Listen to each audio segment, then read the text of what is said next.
La musique des Balkans est de retour à Bruxelles.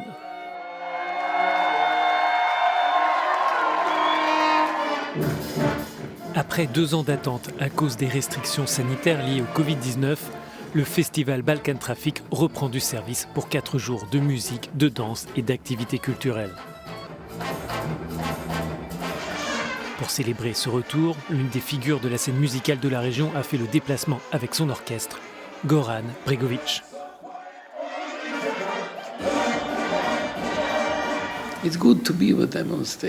C'est bien d'être avec eux sur scène. J'adore le sentiment d'être avec eux. Vous savez que vous pouvez tout amplifier comme son aujourd'hui sur scène, grâce à différents systèmes, avec la lumière vous faites des images. Mais avec cet orchestre, vous ne pouvez rien amplifier. Vous avez quelque chose où vous n'avez rien. Nous sommes un orchestre de bonne humeur. C'est un orchestre pour les mariages et pour les funérailles.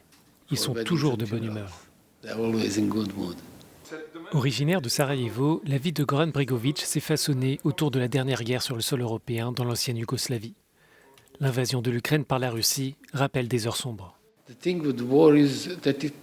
Ce qui se passe avec la guerre, c'est que cela change les choses soudainement, de façon inimaginable.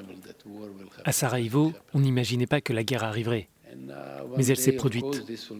Bien sûr, un jour, cela sera dans les livres avec ses héros, ses récits militaires spectaculaires, mais pour l'instant, ce n'est que misère et tristesse.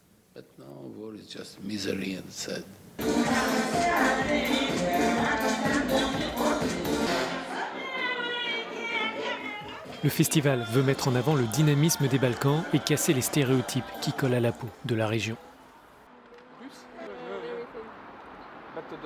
Quand on parle des Balkans, généralement c'est trafic de prostitution, de vieilles voitures, mais la réalité c'est tout autre. Les Balkans c'est un trafic de culture en premier. Ça c'est ce que Balkan Traffic veut présenter. Alors ici, cette année, on fait un focus.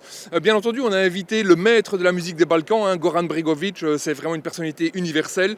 Mais à côté de lui, on invite toutes les légendes vivantes de la région. Le premier concert de Goran Bregović se déroulait à Namur. Le festival se déplace ce week-end à Bruxelles.